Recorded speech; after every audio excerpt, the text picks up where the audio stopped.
Bonjour à tous et bienvenue pour cette nouvelle vidéo.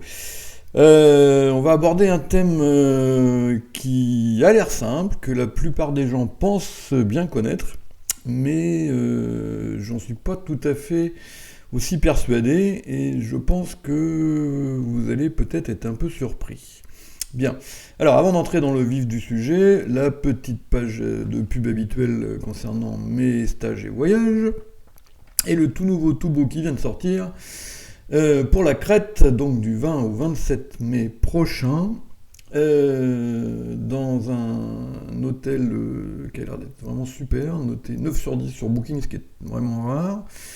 La Crète, c'est un endroit absolument magique, il y a des tas de choses à faire, on va vous proposer donc des tas d'excursions sympathiques. Voilà, alors sachez que vous avez, parce que c'est compliqué au niveau des avions, parce qu'il y a des départs d'un petit peu partout, pas forcément de Paris, on peut partir de Genève, Nantes, Lyon, Marseille, etc. Et que donc c'est un petit peu compliqué à organiser de ce côté-là, et c'est pour ça qu'on vous propose une réduction pour inscription rapide, pour qu'on puisse s'organiser, donc principalement au niveau des avions, avant le 15 février. Voilà, donc si ça vous intéresse et que vous voulez avoir droit à la réduction, ne tardez pas. Voilà. Tozeur, c'est toujours possible, même si ça cartonne bien. Voilà, tant qu'il y a de la place dans l'hôtel et dans l'avion, on peut toujours continuer à s'inscrire. Et puis, le golfe de la Bretèche, comme tous les ans depuis un petit moment maintenant, donc au mois d'avril, donc avec, pareil, des tarifs vraiment très intéressants pour un hôtel de ce standing. Et puis la Gascogne cet été, du 28 juin au 5 juillet, et nous avons aussi d'autres projets en préparation. Le Croisic, comme tous les ans, fin août, début septembre, ça va être en ligne incessamment sous peu. Et puis on prépare aussi peut-être Chypre au mois de septembre. Ça, c'est pas encore complètement calé. Voilà. Alors, fin de la page de pub, et donc on peut rentrer dans le vif du sujet. Et le sujet en question, c'est qu'est-ce qu'on fait avec As-Roi lorsqu'on est à l'entame, à sans atout, à la couleur, comment on réagit en face, et puis aussi en cours de jeu, parce que vous allez voir que c'est pas si simple. Voilà. Alors, on va donc découper notre étude en plusieurs parties, évidemment, et on va commencer par l'entame à sans atout. Bon, alors, donc quand vous êtes à l'entame à sans atout, il faut savoir, je pense que vous le savez, que l'entame du roi promet une couleur longue et solide. Alors, qu'est-ce que ça veut dire exactement ? Ça veut dire qu'on va demander au partenaire en face de débloquer un honneur s'il en a un. Cet honneur, ça peut être l'as, ça peut être la dame, ça peut être le valet. Et s'il n'en a pas, de donner le compte. Ce qui permettra de savoir combien de déclarants a de cartes dans la couleur et donc de deviner comment il faut réagir à la deuxième levée. Voilà. Alors, ça veut dire que, avec les teneurs là, que je vous ai mises là, dans le cas standard, parce que vous allez voir qu'il y a des cas particuliers, qu'est-ce qu'on va entamer avec As-Roi, Valet, 10 ? Donc la question à se poser, c'est est-ce que j'ai envie que mon partenaire débloque un honneur s'il en a un ? Voilà. Donc a priori avec As-Roi, Valet, 10, la réponse est oui. S'il a la dame, j'ai envie qu'il débloque la dame pour que je puisse encaisser mes levées sans problème, sans avoir besoin de chercher la dame. Bon. Donc en principe, on devrait entamer du roi. Alors, c'est pas si évident que ça, parce qu'il y a un mauvais cas à entamer du roi, c'est quand le partenaire a la dame cinquième. Bon. Alors là, en fonction des enchères, du contexte, du mort, et patati patata, si le partenaire a la dame cinquième et que des petites cartes à côté, forcément, parce que moi j'ai As-Roi, Valet, 10, bon, il pourra décider éventuellement de ne pas débloquer cette dame, mais vous voyez déjà que ça peut générer des situations compliquées. Hein. Bon. Mais en théorie, on devrait entamer du roi. Mais bon, on peut discuter. Avec As-Roi, Valet, 4e, alors là, il n'y a plus de discussion, parce que avec As-Roi, Valet, 4e, le déblocage de la dame sera très souvent coûteux, parce que là, il suffit que n'importe lequel des adversaires possède 4 cartes dans la couleur, et vous voyez bien que si votre partenaire débloque sa dame sur l'entame, On peut faire 3 levées facilement, mais pas 4, puisque le 4e tour, on ne sera pas maître si l'adversaire a 4 cartes dans une de ses deux mains. Voilà. Donc c'est pour ça que la carte habituelle avec As-Roi Valet 4e, cette fois-ci, c'est l'As. Donc, comme on va en parler tout à l'heure, qui demande une autre signalisation, évidemment, et non plus le déblocage de l'honneur du partenaire. Alors avec As-Roi Valet 5e, en revanche, là, le déblocage de la dame est en général une bonne idée, puisque ça me permet la plupart du temps d'encaisser mes 5 levées à l'entame, et donc normalement, on entame du roi. Voilà. Alors, vous allez me dire que de temps en temps, le partenaire a la dame seconde, par exemple, et que une des deux mains des adversaires possède 4 cartes. Alors, si c'est le mort, on va le voir. Bon, et là, votre partenaire, il est intelligent, et il verra bien que c'est pas forcément évident de débloquer la dame, puisqu'il va voir les 4 cartes du mort. Quand les 4 cartes sont chez le déclarant, cachées et pas annoncées pendant les enchères, évidemment, ça va être moins facile à gérer. Mais si vous commencez à entamer de l'as dans ces cas-là pour couvrir des cas marginaux comme ça, vous allez vous compliquer la vie dans des tas de cas simples, et donc, franchement, je vous le recommande pas. Voilà, bon. Alors, Roi-Dame Valet 5e, c'est pareil. Hein. A priori, on a envie que le partenaire prenne de l'as et en joue s'il a son as, et puis sinon qu'il nous donne le compte. Voilà. Donc, normalement, on entame du roi. Même remarque, de temps en temps, c'est pas bon quand l'adversaire a 4 cartes. Mais quand on en a 5, c'est pas très souvent, hein, surtout quand ils n'ont pas nommé la couleur. Bon. Donc, du coup, l'entame du roi couvre la plupart des cas. Là encore, si le mort a 4 cartes, le partenaire ne mettra pas forcément son as, surtout s'il est 3e, parce qu'il va bien voir le risque de libérer la 4e carte du mort. Hein. Voilà. Donc vous voyez que ça peut générer des situations un peu compliquées. Hein. Bon. Alors, Roi-Dame 10 5e, ben, on est toujours dans la même idée. On a envie, a priori, que le partenaire débloque le valet, voilà, ou l'as, sauf si le valet est au mort. Vous voyez? Bon. Mais en général, quand le valet est au mort 3e, le fait qu'on fasse la levée avec le roi dévoile que le partenaire a l'as, puisque sinon, le déclarant aurait pris pour libérer forcément son valet derrière. Voilà. Donc du coup, là encore, il faut entamer du roi pour que, quand il y a 2 ou 3 petites cartes au mort, le partenaire débloque le valet et qu'on puisse deviner qu'on peut continuer à jouer de la couleur sans risquer le fameux coup de basse, vous savez, où le déclarant laisse passer l'entame avec As-Valet petit dans la main. Voilà. Donc c'est destiné à ça. Alors en revanche, avec Roi-Dame 4e, c'est le même problème qu'avec As-Roi-Valet 4e, le déblocage du valet serait trop souvent coûteux, parce que quand on a 4 cartes, souvent, un des adversaires aura 4 cartes aussi. Donc du coup, le déblocage du valet risque d'être coûteux. Donc à ce moment-là, on va entamer de la dame. Alors c'est un truc un peu zarbi et bizarre, puisqu'on entame à l'envers, hein, parce que normalement, l'entame d'un honneur au bridge promet l'honneur en dessous et dénie l'honneur au-dessus. Donc là, on fait l'inverse. C'est pas toujours facile à gérer, hein, puisque la signalisation du déblocage ou du pair-impair, elle est très facile à utiliser, elle est très claire, le partenaire en général ne se trompe pas. En revanche, les signalisations basées sur l'appel-refus, là c'est toujours beaucoup plus compliqué à gérer, et souvent beaucoup moins clair, hein, parce que quand le partenaire appelle avec As-3-2, bah, le 3 n'est pas forcément très très lisible, et quand il refuse avec 8-7, ou 9-8, du 8 c'est pareil, hein, c'est pas forcément très facile à lire. Hein. Bon. Donc du coup ça va nous générer des situations qui seront parfois compliquées. Bon. En tout cas, il faut certainement pas entamer du roi, et donc entamer de la dame. D'accord? Bon. Même si, je répète, ça va pas forcément être facile à gérer derrière. Alors avec Roi-Dame 19, la question est, est-ce que vous avez envie que votre partenaire débloque le valet? A priori, oui. Même petit souci s'il a le valet 5e qu'on avait tout à l'heure avec As-Roi Valet 10, donc voilà, mais enfin ça va quand même être des situations relativement rares. Donc a priori, on a envie que le partenaire débloque le valet s'il l'a, débloque l'as si le valet n'est pas au mort, et donc là on va plutôt entamer du roi. Mais là encore, c'est comme avec As-Roi Valet 10 tout à l'heure, ça peut se discuter, il peut y avoir des cas où ça pourrait être plus intelligent d'entamer de la dame, ça va dépendre un petit peu de la séquence et du contexte. Voilà, donc vous voyez que rien que ça, qui est un truc qui a l'air d'être très simple et bien connu de tout le monde, ben, vous voyez que c'est pas toujours aussi limpide. Hein. Bien.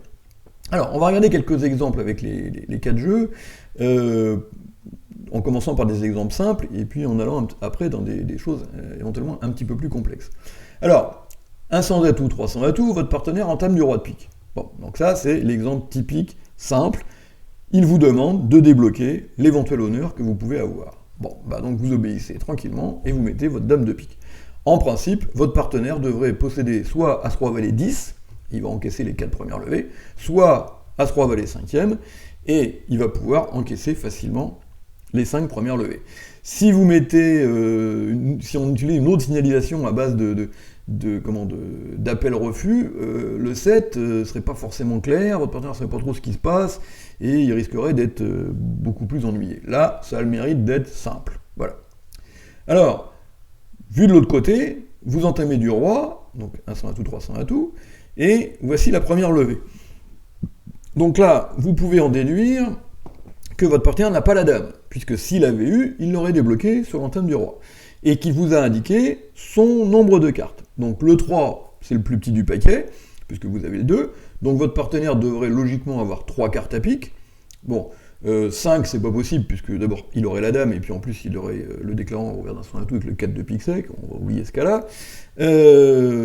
Ou alors votre partenaire est cinglé ton pique, mais dans ces cas-là, de toute façon, il n'y a pas grand-chose à faire. Bien.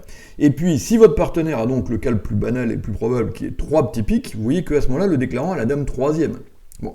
Donc, qu'est-ce qu'il faut faire avec votre jeu ? Il faut rejouer autre chose, une autre couleur, en essayant d'être assez neutre en général dans ces cas-là, et puis on attend paisiblement que le partenaire puisse prendre la main pour que lui puisse rejouer pique et cravater la dame qui est encore seconde dans la main du déclarant. Voilà. Alors là, quel est le retour le plus neutre ? Bon, probablement le 10 de cœur, parce qu'on a 10, 9, 7, que ça risque pas trop de déchirer quoi que ce soit. Carreau, à la rigueur, le seul mauvais cas étant si le partenaire a le valet 4e et le déclarant dame 10 3e, ça c'est pas terrible. Trèfle, par contre, c'est probablement pas une bonne idée, parce qu'on risque d'aider le déclarant à manœuvrer une couleur qui est probablement à trous. Hein, voilà, bon. Si on n'avait pas le 7 de cœur, ça serait un petit peu plus embêtant, pour hésiter entre cœur et carreau. Mais en tout cas, peu importe, l'important surtout, c'est que, évidemment, il ne faut pas rejouer pique. Bien. Alors maintenant, on va changer un tout petit peu le diagramme, et vous voyez que cette fois-ci, le mort a 3 cartes. Et quand votre partenaire sur le roi fournit le 3, donc son plus petit, soit il a 3 petites cartes, soit il est cingleton. S'il est cingleton, bon, il est très probable que vous n'arriverez jamais à faire chuter le contrat de 300 atouts. Déclarant ayant dame 10 depuis le 4e, vous n'arriverez pas à vous en sortir. Et avec 11 points au mort en plus. Bien, maintenant, si votre partenaire a 3 petites cartes, là ça veut dire que le déclarant a la dame seconde. Et si le déclarant a la dame seconde, vous pouvez encaisser la chute tout de suite, à condition d'encaisser cette fois-ci votre as de pique. Vous voyez ? Bon. Donc ça, c'est des coups faciles. Bien, alors maintenant, on va rentrer dans le plus subtil. Regardez bien la séquence. 100 atouts, 2 trèfles, 2 carreaux, 300 atouts. Vous savez, dans cette séquence, que Sud n'a pas 4 cartes à pique. D'accord ? Le mort, vous n'en savez rien, mais Sud, vous savez qu'il n'a pas 4 cartes à pique. Et donc là, avec As-Roi Valet 4e, je vous ai dit tout à l'heure que la carte normale, c'était l'As. Mais dans le contexte, c'est plus malin d'entamer du roi. Parce qu'on va voir combien le mort a de pique. Et comme on sait que le déclarant n'en a pas 4, si les piques sont 4, 3, 3, 3, par exemple, il faut absolument que votre partenaire débloque sa dame, pour vous simplifier la vie et encaisser les 4 levées tranquillement au départ. Vous voyez ? Donc, vous entamez du roi de pique et non pas de l'as, et vous voyez combien il y a de pique au mort. Si le mort a 4 cartes à pique, ce qui est le cas ici, alors là, évidemment, votre partenaire va bien voir, il n'est pas idiot, que s'il a la dame de pique, il ne faut pas qu'il la débloque, parce que sinon ça va libérer les 4 piques du mort. Vous voyez ? Et donc, du coup, s'il a par exemple la dame seconde, eh ben, il va mettre un petit. Alors, on est bloqué, ça va être compliqué par la suite pour arriver à faire nos 4 levées de pique, mais bon, de toute façon, c'est pas l'entame de l'as qui nous aurait aidé, hein. Ça aurait été exactement la même chose. Alors, dans l'idéal, il aurait fallu entamer d'un petit, mais ça, il y a évidemment beaucoup plus de mauvais cas, et donc on ne peut pas couvrir ce cas-là. Hein. Bon. Voilà, donc votre partenaire est intelligent, quand il voit 4 piques au 10 au mort, évidemment, il ne débloque pas sa dame, d'accord ? Et puis après, on espère qu'on arrivera à s'en sortir pour la suite, ce qui ne va pas forcément être très facile. Bien. Alors, c'est important parce que quand il y a ça, et que votre partenaire, du coup, a la dame 3e, il faut réaliser que les 4 piques au 10 du mort interdisent le déblocage de l'honneur, et si on ne peut pas débloquer l'honneur, il faut changer de système de signalisation. Et donc, du coup, faire comme si on avait entamé de l'as, et passer à un système d'appel-refus. Et, du coup, appeler du 9 avec dame 9 3e. Ça ne sera pas toujours facile à lire, mais là, en l'occurrence, le 9 devrait être clair, parce que votre partenaire voit bien que vous ne pouvez pas être singleton, parce que ça veut dire que celui a 4 cartes à pique, donc le 9 c'est une grosse, donc le 9 c'est un appel, donc ça veut dire que vous avez la dame. Voilà. Et donc là, du coup, il va pouvoir rejouer un petit. D'accord? Alors, par inférence, évidemment, regardez bien ce qui se passe, et là c'est pareil, c'est très subtil. Hein. Votre partenaire entame du roi, il y a 3 petits morts. Donc là, on est dans le cas standard. Dans le cas standard, sur l'entame du roi, déblocage ou pair impair. Donc là, pair impair. Donc vous mettez le 7 de pique. Ok? Bien. Maintenant, votre partenaire entame du roi, le mort a 4 piques. Donc là, on ne peut plus débloquer. Donc si on ne peut plus débloquer, on passe à un autre système de signalisation, qui est appel-refus. Et donc avec vos 2 petits, cette fois-ci, il faut refuser, en mettant le 3. Vous voyez, hein, c'est compliqué ces histoires-là, d'accord? Donc il faut bien comprendre l'idée. Hein, c'est-à-dire que sur l'entame du roi, normalement, on débloque ou on donne le compte, sauf si le mort est à 4 cartes, et là, auquel cas, le déblocage va être coûteux, donc on ne peut plus débloquer. Si on ne peut plus débloquer, on ne peut plus donner le compte, parce que ça va avec. Ouais. Donc du coup, on change de système, et on fait comme si on avait entamé de l'as, avec un système d'appel-refus. Beaucoup moins lisible, beaucoup moins facile à gérer, mais malheureusement, on n'a pas beaucoup d'autres choix dans ce cas-là. D'accord? Alors, du coup, une autre chose très importante à l'entame As-1 parce que c'est une erreur que je vois mais tout le temps, quand on a As-Roi 5e ou As-Roi 6e, il faut entamer d'un petit, de la 4e meilleure. Vous voyez, il n'y a pas de séquence d'honneur là-dedans, donc vous devez entamer de votre 4e meilleure. D'accord? Alors, pour quelle raison? Ben parce que si vous entamez de l'As, vous risquez des télescopages. Voilà, par exemple, imaginons que votre partenaire ait la dame seconde.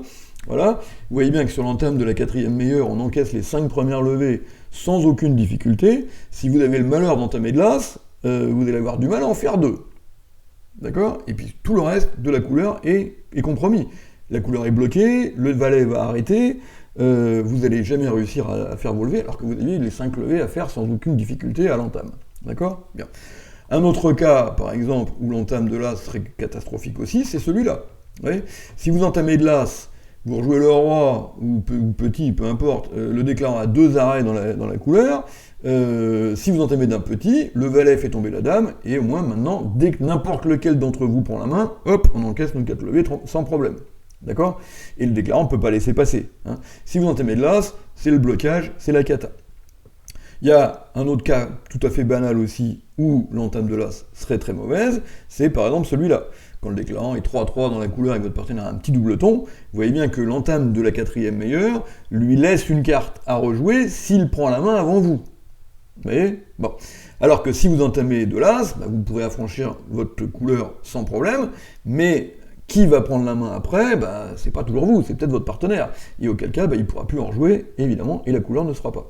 Alors que sur l'entame d'un petit, on n'a pas de problème, dès qu'on prend la main de n'importe quel côté, on peut encaisser la chute à 300 atouts derrière. D'accord? Bon.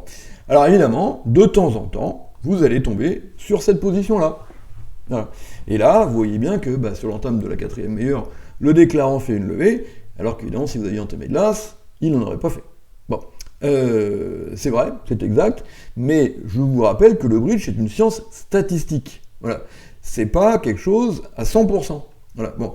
Donc, quand vous avez As-Roi 10 5e, eh bien, le nombre de cas où il est bon d'entamer d'un petit est très largement supérieur au nombre de cas où il est bon d'entamer de l'As. Voilà. C'est tout. Donc, vous entamez d'un petit. Voilà. Et puis, vous attendez les comptes, la fin de l'année, pour faire les comptes. Voilà. Et puis quand vous tombez sur une position comme celle-là, eh ben c'est pas de peau, c'est pas grave. Voilà. Et on continue à entamer d'un petit la prochaine fois. D'accord? Voilà.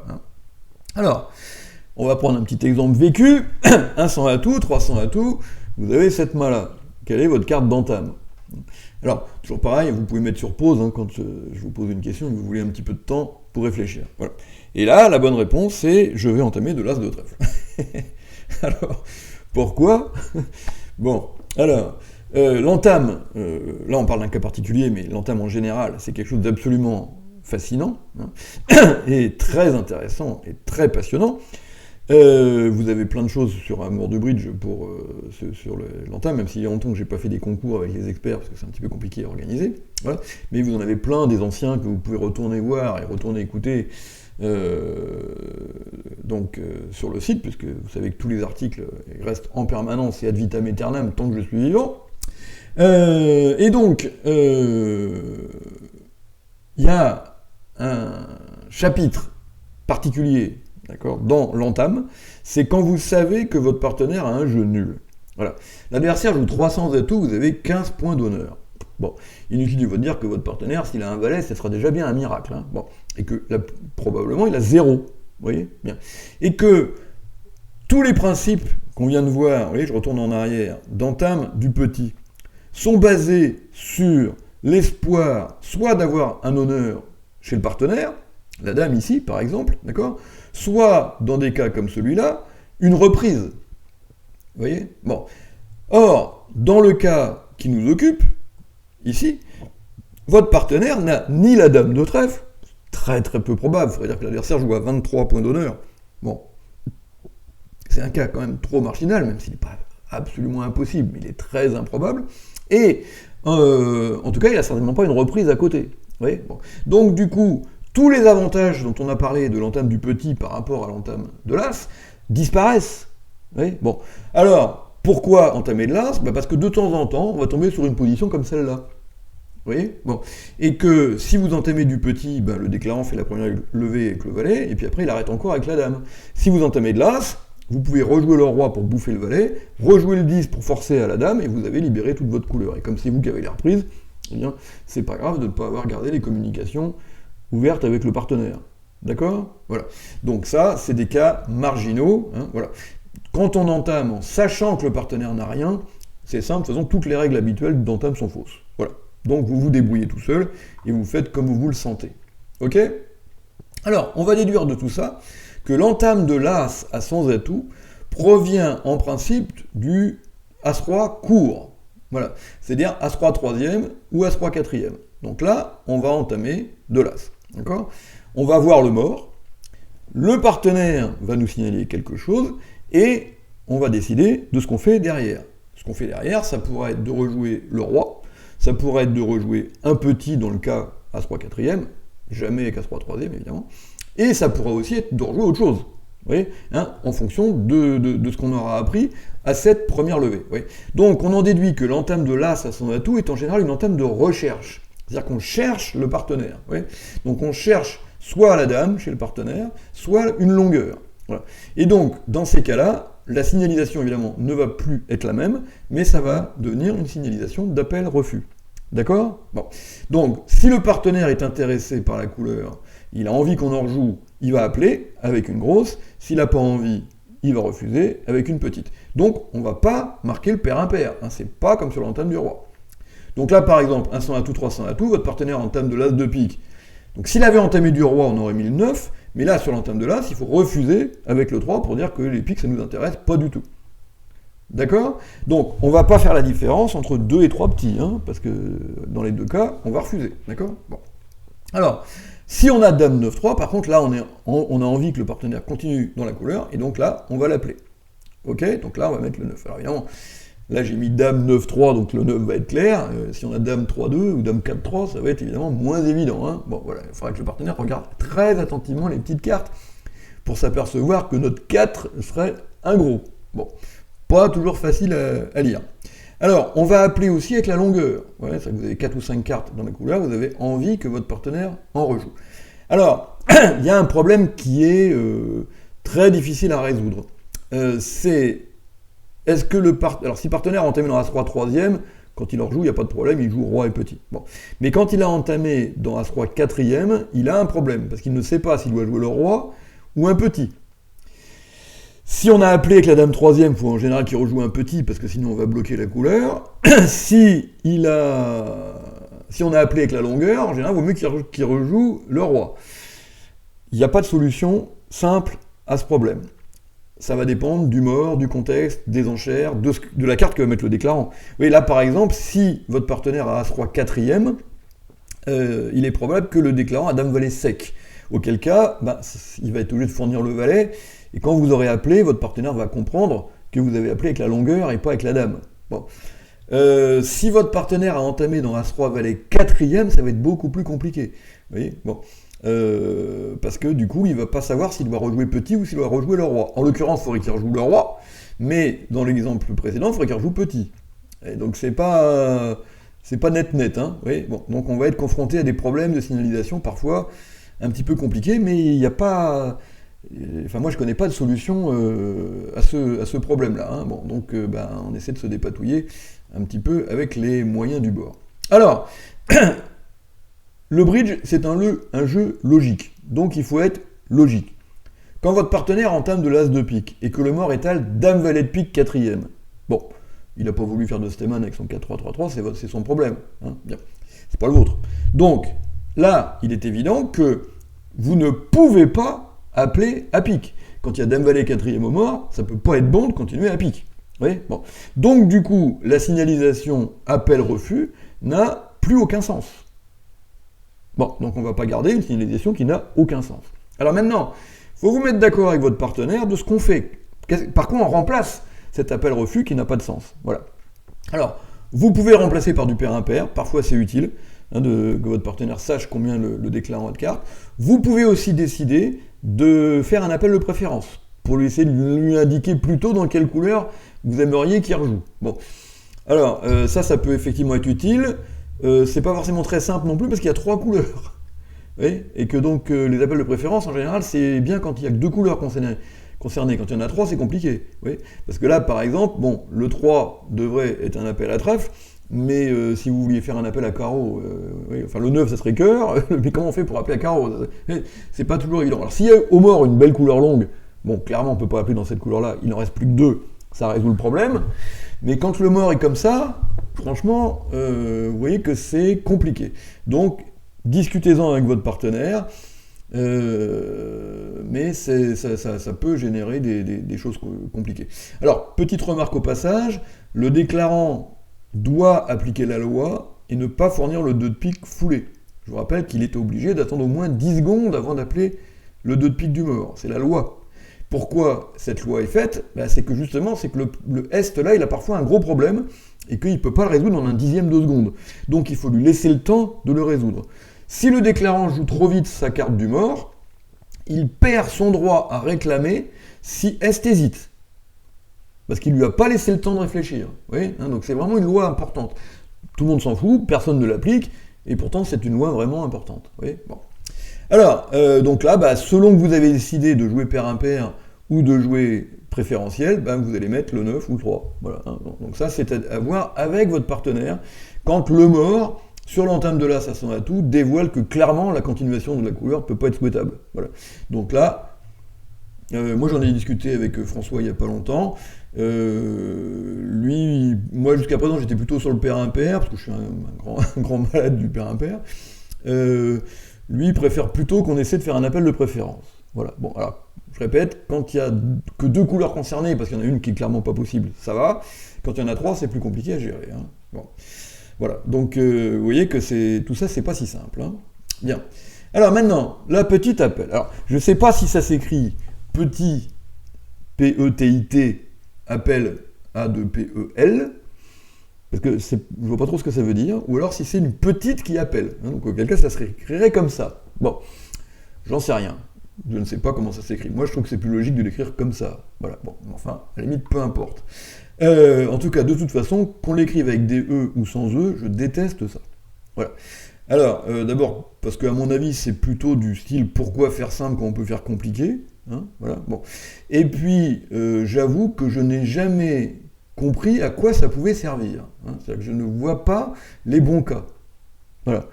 À part de faire un peu snob, genre on va pas faire comme tout le monde parce que nous on est quand même... voilà. Non. Donc voilà. Et moi je peux vous trouver 2 cas nets où clairement c'est pas bon. Oui. Alors, le premier cas c'est celui-là. Vous voyez que sur l'entame de l'as, si on appelle avec les grosses, qui est le standard, hein, le truc paysan, hein, crédit agricole, le bon sens près de chez vous, S va appeler avec le 9. Bon. Ouest va rejouer un petit, parce que là qu'on est appelé avec 4 cartes ou avec la dame, c'est à peu près pareil, donc il va rejouer un petit. On va prendre de la dame et on va pouvoir encaisser les 4 premières levées sans problème. Si on joue petit appel, on va être obligé d'appeler avec le 6. ok? Admettons que le partenaire arrive à le lire, parce que c'est pas forcément si net, hein, voilà, et qu'il rejoue un petit. Du coup, on va se retrouver dans cette position-là, vous voyez? Et à la troisième levée, on est là. Et qu'est-ce qui se passe? On a bloqué la couleur, vous voyez? Et on ne peut pas encaisser les 4 levées, parce que sur le 9, Sud met le 7, et du coup, Ouest est bien obligé de mettre le 8, et puis on ne peut pas encaisser le roi tout de suite. Alors si Ouest a une reprise, c'est pas grave, mais a-t-il une reprise? On va savoir, hein. Bon, oui. Donc ça, premier cas net de mauvais cas du petit appel, c'est que on peut bloquer la couleur. Un autre mauvais cas net, c'est celui-là. Voilà, quand votre partenaire a valet 10 troisième et qu'il y a 3 petits au mort. Parce que là, vous voyez que si il fournit le 2, c'est donc un appel si on joue petit appel. Et à ce moment-là, le Ouest va en jouer et puis il va faire cadeau de la dame, d'accord? Et s'il veut refuser, il va falloir qu'il mette le valet ou le 10. Mais à ce moment-là, mettons qu'il mette le valet, c'est plus naturel que le 10, hein, on va se retrouver dans cette position-là. Et vous voyez que là maintenant, quoi qu'il arrive, le déclarant a une levée, enfin un arrêt dans la couleur. Voilà. Si on joue paysan, on entame de l'as, on refuse du 2, alors ça va pas être facile d'encaisser les 4 levées par la suite parce que la couleur bloque, mais au moins on n'a pas filé de levée au déclarant. C'est-à-dire que le déclarant ne fera pas de levée dans la couleur. Voilà. On aura d'autres problèmes de communication derrière, mais enfin au moins on n'a pas filé l'arrêt au déclarant. D'accord? Voilà. Et puis franchement, moi je ne connais pas de cas où c'est mieux de jouer le petit appel. Voilà. Donc je ne vois vraiment pas d'où ça sort ce truc, et je déteste ça. Voilà. Alors, je vais interrompre l'enregistrement de cette vidéo à ce stade, il reste encore beaucoup de choses à regarder. Donc, qu'est-ce qui se passe à la couleur? Le choix entre l'entame de l'as et l'entame du roi, comment on signale selon le mort, quand il y a 3 petits au mort, quand il y a 5 lotos au mort, et patati patata. Vous allez voir que là aussi, je vous prépare quelques petites surprises. Et puis, on regardera aussi, parce que ça c'est très méconnu et pourtant très important, c'est qu'est-ce qui se passe, comment on manie As et Roi quand on est en cours de jeu, c'est-à-dire non plus à l'entame, mais quand on a pris la main, en général celui qui est derrière le mort, et qu'il joue un As ou il joue un Roi, comment on réagit en face, qu'est-ce que ça veut dire, etc. etc., etc. Voilà. Donc on a encore plein de choses à regarder, et on fera ça dans la deuxième partie de la vidéo, qui est, comme d'habitude, réservée aux abonnés. Voilà. A tout de suite, si vous voulez des détails sur les voyages, allez dans la première page, stage et voyage, et puis vous aurez tous les détails, les prix, les bulletins d'inscription, etc., etc. À bientôt!